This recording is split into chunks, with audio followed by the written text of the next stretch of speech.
Welcome to the Around the World Beauty Podcast, a podcast committed to empowering women to reconnect with their heritage and beauty rituals inspired by women all over the world. Hello, everyone. I am so excited for our next episode because we are off to Russia with Maria Karr, who is the founder of Rumore Beauty, the first Russian beauty store in the U.S., with a mission to introduce us to all the best Russian beauty has to offer for the U.S. consumer. So I am so excited because for Journey to Beauty to have Maria Karr, who's not just a regular beauty lover, she is a OG beauty exec that's not only sharing with us the best Russian beauty brands, but she's going to give us an insight into her upbringing in Russia, but also on why she decided to create this platform that is sharing the beauty of Russia with the world. So welcome, Maria. Thank you for saying yes to being on a Journey to Beauty podcast. Thank you for being here. Hi, Stephanie. Hi, everyone who is listening. Thank you so much for having me. I'm thrilled to be here. It's such an honor to be included in this podcast, in this episode. And I'm also very excited to share more about beauty from my home country, Russia. So we met a few months ago, or actually even pre-COVID, and we were talking about beauty. And you mentioned to me that you were working on this project where you were bringing the beauty of your culture to life. And I remember saying, oh my God, because I had never been to Russia. And my experience of Russia was very much, about Fashion Week and fashion models. And, I remember lots of the models that I always met were from Russia. And you just gave me such a beautiful insight to another side of Russian beauty. And I just would love to know more about your background of Russian beauty and what exactly is Russian beauty for those that don't know, because I don't think it's a new concept, but I do believe that it is a very new mission that you're trying to bring forward, because I think people think Russian beauty is one thing, but you're bringing a whole different perspective to it. Yes. So, and thank you, Stephanie, for sharing those insights from our previous conversations. And yes, Russian beauty is kind of a new concept, to be honest. Yes, a lot of Russian models, they live here in the US, and then they play a very active part in the world of fashion. However, Russian beauty these days is so much more than that. And I feel like if you don't know about Russian beauty, you're not alone, because the concept is very new, not just to the US, but in general. So, going back, for the most part of the 20th century, Russian women did not have a lot of access to modern beauty products. There were some manufactured beauty products that you may you could have seen somewhere in the stores, but they were not attractive. They did not have that allure, and they didn't have that glam of a beauty product that you would want to see, something that you would want to come back to and use every night and get excited about that.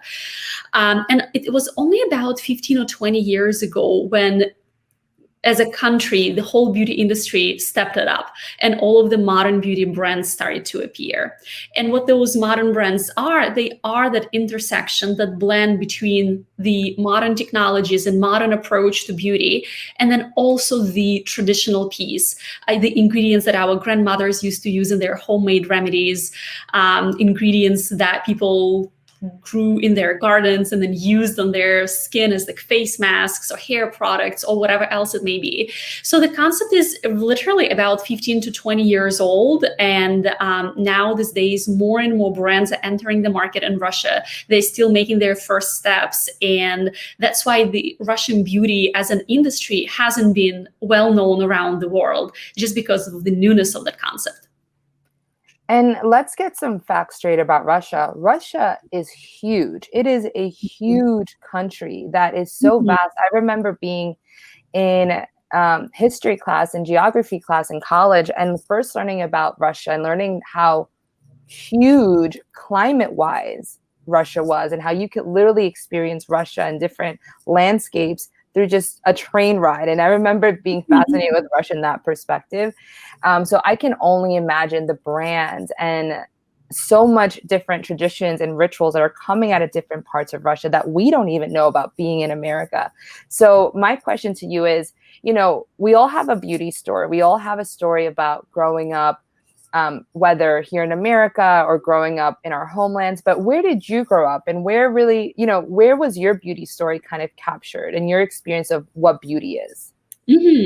Great question, and you're absolutely right. Russia is such a big country, and there are different types of ethnicities and different types of cultures that live in that one big country.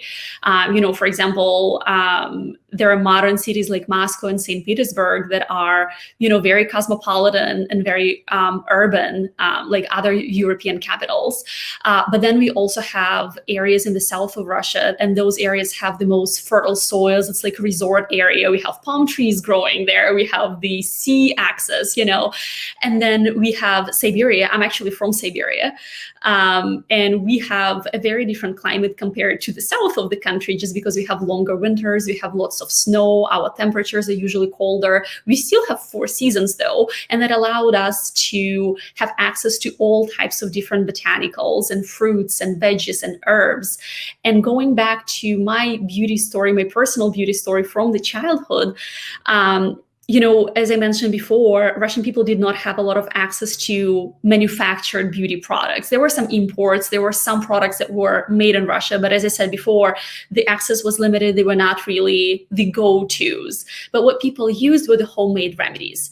And those remedies were for health purposes and for beauty purposes as well. So every summer, I remember our whole squad, my grandmother, my mother, some aunts, will go into the forest or into the fields, and we'll pick some berries, we'll pick some herbs along the way, and then we'll come back home, and then we will actually take advantage of all of those natural resources. We would dry out the herbs and then reserve them for winter when we could not have access to fresh botanicals. We would be using dried ingredients. And then with berries, some of them would go straight into a face mask or straight into some sort of a treatment. And then we can also preserve them. So we were very big on making those preserves and then taking advantage of them over the winter, whether it was for beauty purposes or for food or, all types of ways that we've been using them. And I feel like that connection to natural beauty has been instilled in me from a very early age. Even now, like I go through a forest, I'm like, oh, I know this mushroom, I know this berry, I know what this herb is doing for you. So I can spot those things. And I thought it was common sense and common knowledge, but now as I grow older and I am exposed to people from other cultures, I realize that not everyone has had access to that, and not everyone has been using natural ingredients in their natural remedies. That like my family has been doing that. And when I started Rumore, we've also interviewed a couple of people of Russian descent, and turns out that a lot of people have been relying on similar remedies. A lot of people were so eager to share the hair mask made with things from the garden, like veggies and fruits and herbs that their mothers and grandmothers have been using. Some natural ideas for skin, whether it's body or face. So it's very, very common in Russia to have access to these natural ingredients and take advantage of them for your skin. I love that. I feel like as you're sharing, I'm like picturing all of this. Like I'm picturing you and your family and, your grandma and your mother really just like, and I keep hearing the word berries. So I'm actually curious, when you decided to start Rumore Beauty, what was that process like? What was the process of looking for the brands or looking for, bringing this idea to life? Because you knew obviously that you grew up with these rituals and traditions, but what was it like bringing this vision to life to find these unique people that were actually, sharing these similar stories?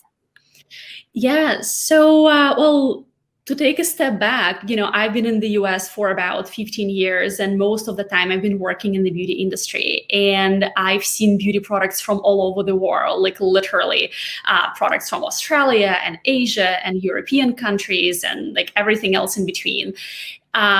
And at one point, it just hit me. I'm like, okay, I'm observing all of these beauty products and they're amazing and I enjoy them. But what about products from my home country? And, as I said before, I left in 2007 and I didn't know back then the industry was very underdeveloped. So, and I started to think like, is there anything there that could be worth of the world's attention? Is there anything there that could be interesting to the US consumers to explore. And I took a trip to Russia at the end of 2019. And as part of the trip, I wanted to stop by a few stores and really see what's out there. And what I discovered truly impressed me and truly surprised me, because I saw all of these brands that I was not familiar with, although I spent in the beauty industry like almost 10 years by then. And I started to explore and try the formulas and like smell them and apply them to my skin, like the back of my hands. And I was fascinated. And I thought to myself, how is it possible that these brands are so good and no one knows about them in the US, which is the largest beauty market, and we have access to beauty from all over the world? And I went back, and the idea didn't hit me right away. I started to think like, oh, these are my Russian roots. Like, I felt so close and I felt so connected to the country that I haven't visited in so long, but the country that I was from. And I started to think like, what could help me connect my Russian roots and my beauty rituals from my childhood to the modern world here in the US that I basically live in. And then eventually the idea of building Rumore Beauty came to mind. So we decided to see which brands could be interested in partnering with us and which brands would be interesting potentially to the US consumers, brands that would be modern in the way they look and the way they feel, in the beauty standards that they have, but at the same time, those that could convey those traditional wisdom, those generational ingredients and traditional botanicals that Russian beauty used to be all about back in the days. So we scouted a few brands. We started having conversations with them, and we kicked it off. So we tested every single product. We really enjoyed the philosophy that those brand founders were all about.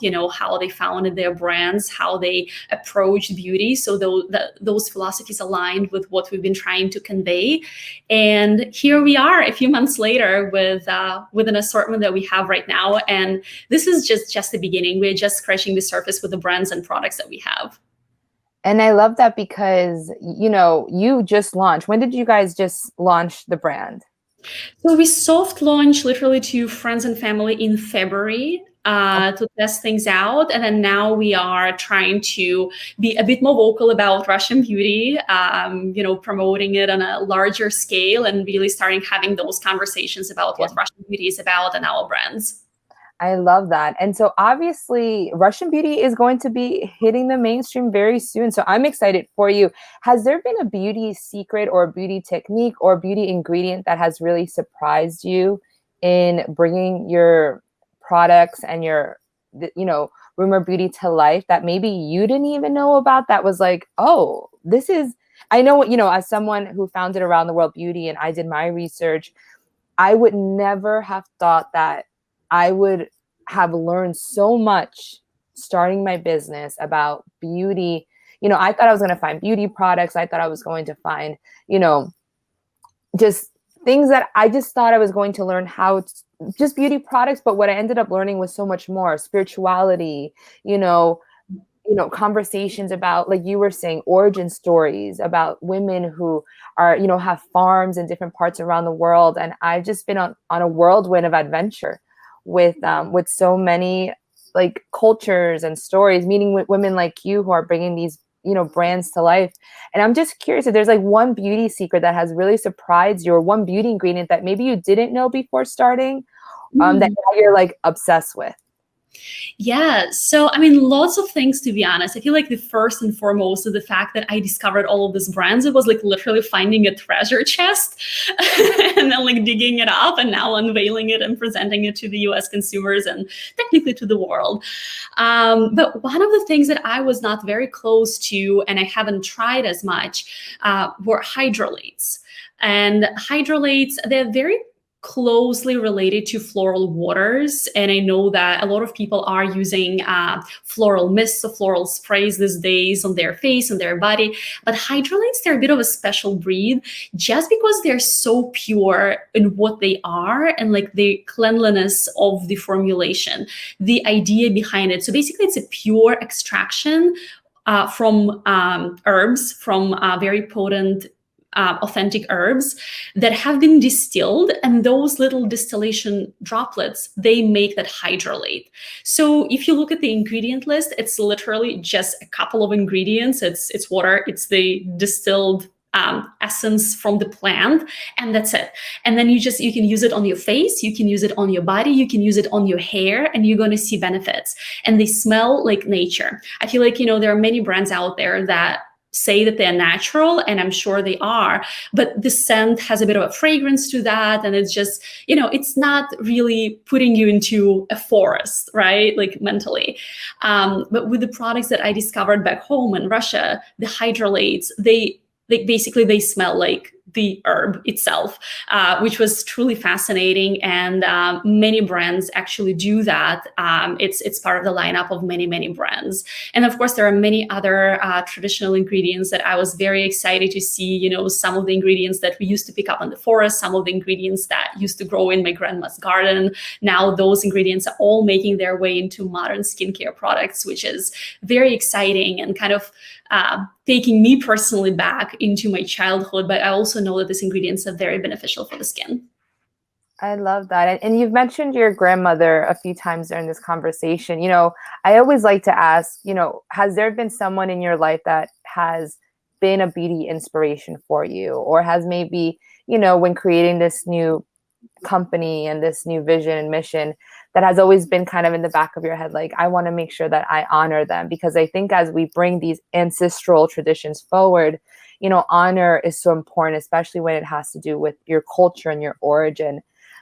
Is there maybe someone in your life, or maybe a place that reminds you of who you are? Like, like you were saying that when you went back to Russia, it was like, how do I bring this back? How do I, I've been gone since 2007, I think you said, and I want to bring this back. And it's kind of like a full circle moment. But has there been anyone in your life that has kind of been that inspiration for you, that beauty inspiration?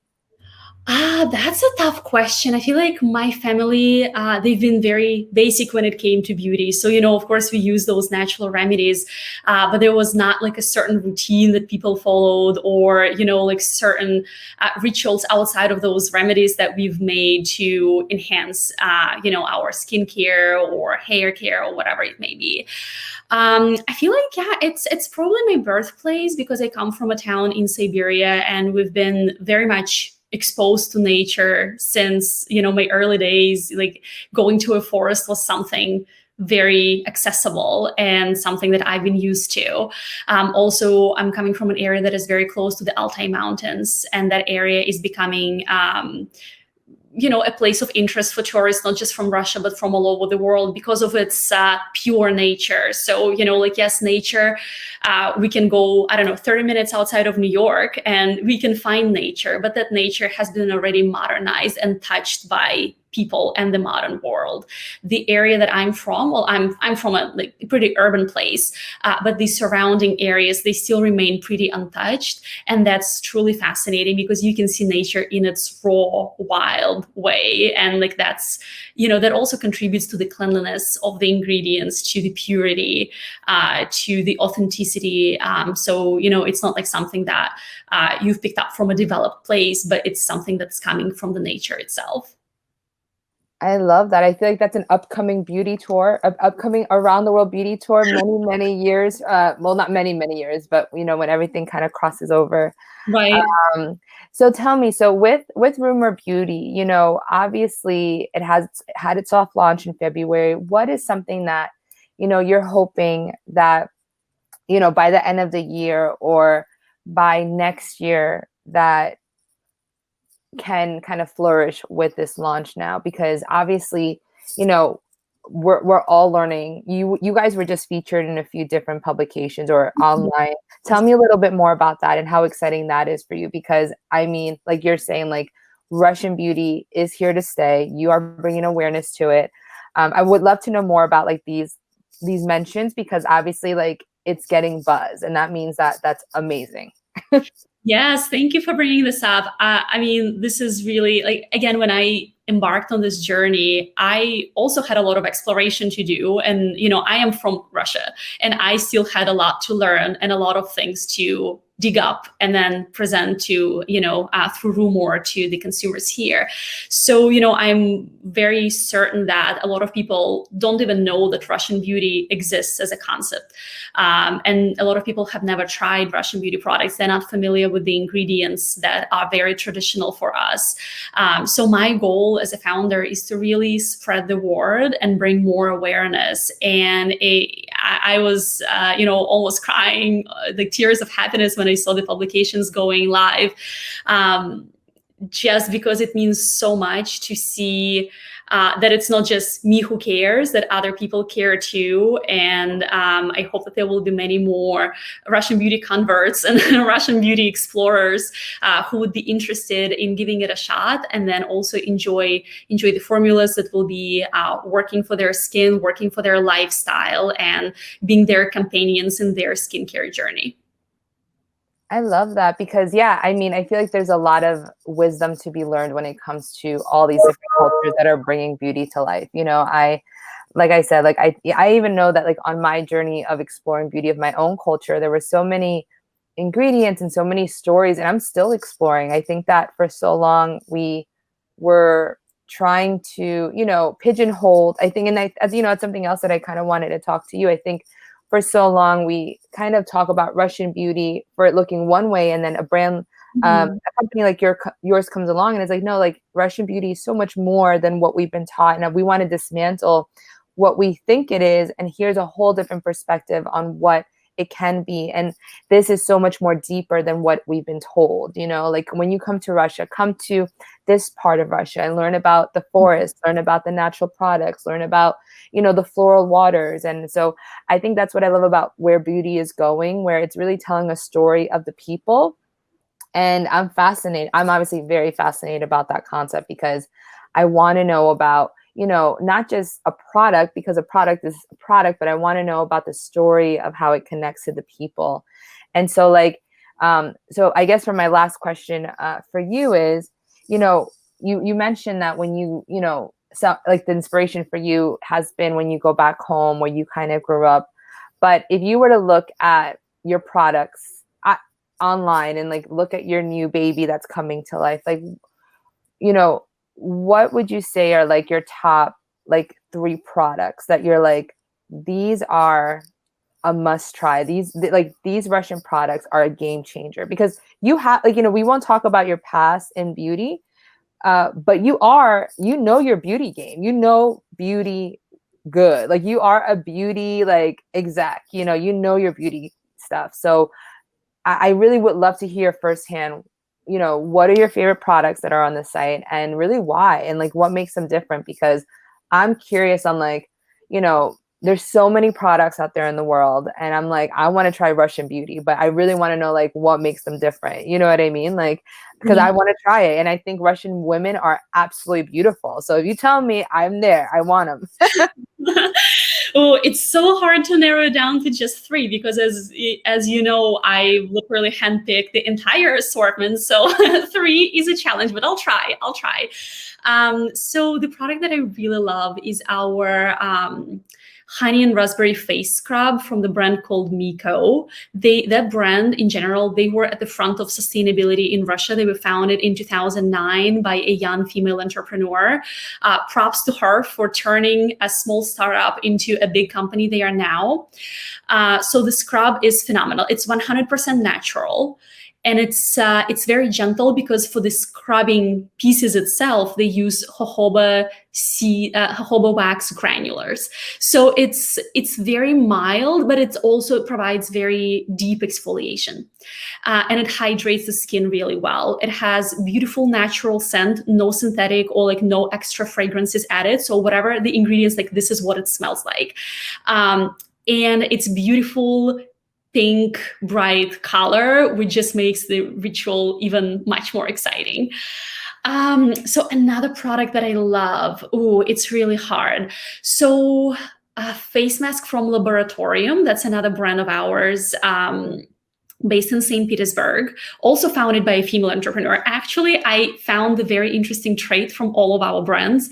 all of the brands that we carry, and that was absolutely unintentional, were either founded or co-founded by female entrepreneurs, which really speaks to the modern approach to the beauty industry, in my opinion. How, I'm sure if it was, I don't know, from like 50, 100 years ago, chances are we would have some male executives as well. But now, like, that's how it is, and it's very fascinating. So back to the products. Mask from Laboratorium. It comes in a tube, which the packaging itself, it looks like a test tube, which the packaging itself is really fun to have on your vanity. It's also a dry mask, so you can mix it and then get the consistency that you want. So it's a bit of a like make your own mask type of a thing. Turn it into a spa ritual, so you can add water to the dry mixture, and then it will be a bit of a thinner type of a mask. You can add milk, or you can add sour cream, and that will give you a bit of a thicker consistency and much more nourishing, in terms of benefits. And then in the dried mask, you can actually see all of the ingredients, like all of the small particles, and it's all natural. There is, depending on the mask, there are 3 types of them. So it could, like, one of them has a spirulina. There is a mask that has clay in it. There are 3 different types, like oats, and like you can literally, you put it on your palm, and then you get to see all of the small particles, and you know what's in your product, which to me is fascinating. And then we have a brand called Botavicos, which started off as a brand focusing on aromatherapy and essential oils, and then they branched out into skincare. So that skincare is PETA certified, cruelty-free, it's vegan, and it's between 98 and 99% natural. So I really love a product called Anti-Stress Serum. It's literally like a sunshine in a bottle. I like to think of it that way. It has bright orange color from the sea buckthorn berries extract that's in it. And sea buckthorn is a very traditional berry in Russia. Speaking of berries, I know you had a question before. And that's also, going back to my childhood, that's something that we had in our garden. And you could literally pick the berries from the bush, from the tree, and then eat them before my mom or my other relatives would turn it into preserves for the winter. But you can like pick the berries, eat them, put them on your skin, really have a lot of fun with that. So I'd say those 2 would be my top 3, but there is many, many more. It's and the exploration just starts here. I love it. I feel like I'm picturing you literally going through Russia and literally going shop to shop, like, or entrepreneur to entrepreneur, doing your research. Like, how fun is your job? Like, I know it's so much work because I also do it too, but Right. it seems like, you have so much passion. It doesn't seem, I know you have so much passion to bring this to life. And so I know that the brands that you're choosing are so much more than just a brand. They have a story, they have a mission, they're making an impact, with the community, with how they're being sourced. And I absolutely love that. Are these brands, are the founders still in Russia, or are they here in the States as well? Are they like all over the world? Are they actually selling all over the world, or are they literally strictly just Russia? Like, I'm curious because I know how hard it is for these entrepreneurs that have brands in these other outlets in these countries to actually be able to have access to the US market. Like, it is not easy. And so I have chills just saying that because, like, if this is the case, like, you're God sent. So I'm just curious, like, are these, these 3 brands that you just shared with me, are they actually selling anywhere else besides Russia right now? Are they living in Russia only, or, well, are they in Russia? What are your, that's it. Yeah, so the brands are based in Russia. That's where all the headquarters, are located for all of the brands. And in terms of distribution outside of Russia, it's just starting up. So for many brands, US is their first international market. With some brands, they've been distributing through the, former Soviet Union countries, since, there are still very good relationships, and, the mentality and like the philosophy is still pretty much the same in most parts. Some have just started to make strides into Europe, Eastern Europe, or even Western Europe. But it's still, it's just the beginning. Again, because of many of the brands are relatively new, like, one of the brands was founded in 2009, Laboratorium was founded in 2013. So they're not even 10 years old. we have another brand that's just 2 years old. So, it's very interesting, and I'm very curious to see how far the brands will go. But yes, all of the founders are based in Russia. They are Russian brands. They're manufacturing, the production is based in Russia as well. And that's how we also pick the brands. So we don't pick brands that are produced elsewhere. We only pick brands that are born and made in Russia. So yeah, very exciting to see what the journey is going to look like here, stateside, and then also elsewhere in the world. And I'm sure these brands will do amazing no matter what country they go to. Meaning behind Rumore Beauty, the name? Yes. So Rumore stands for more Russian beauty. Rumore. I love that. I love that. Yeah, because it's originally okay, more Russian beauty to the world. So we are starting with the US, but who knows? Maybe it will be more to the world. But it's basically the whole idea behind it is that we are introducing Russian beauty, RU, to the world, and we are bringing more of that. I love that. That's really cool. All right. Well, for my final question, even though I don't want to let you go, I love to end our podcast asking the question of, what does beauty mean to you? That's a tough one. You saved the tough one for last. What does beauty mean to me? So, I feel like my perception of beauty has been changing and evolving over the past few years. I feel like working in the beauty industry and live in the times that we live in right now, I feel like beauty industry has gone through so much and has evolved from, the model-like photoshopped images that we used to see everywhere to natural beauty, to the beauty in its raw way. Like beauty, every person has a lot of beautiful traits, and every person is beautiful. So beauty is, I think it's literally in the moment, like what you see something and like it catches your eye, and this is something that's beautiful. It's also your culture, it's also your traditions, it's like all of these things, they're tied together. And I mean, everyone is beautiful. I don't even know if there should be a definition for that, because then if there is a definition, then we will just pigeonhole it, right? Like we'll just put it compartmentalize and make it exclusive in a way, but it shouldn't be the case. Like beauty is for everyone. Beauty is everyone, actually. And I mean, growing up in Russia, like back in the days, we were also exposed to all of the model-like images. And I feel like the analogy that you brought up at the beginning of the conversation, that Russia is associated with Russian models gracing Fashion Week catwalks. And I think now the society is changing, and this is a very good change, because beauty goes so much further than the beautiful models. But then to be beautiful, you don't have to be a model, right? It could be anyone is beautiful. It's what's inside. And then if you have good spirit, good energy, it will show on the outside, making you, a beautiful person all around. I love that.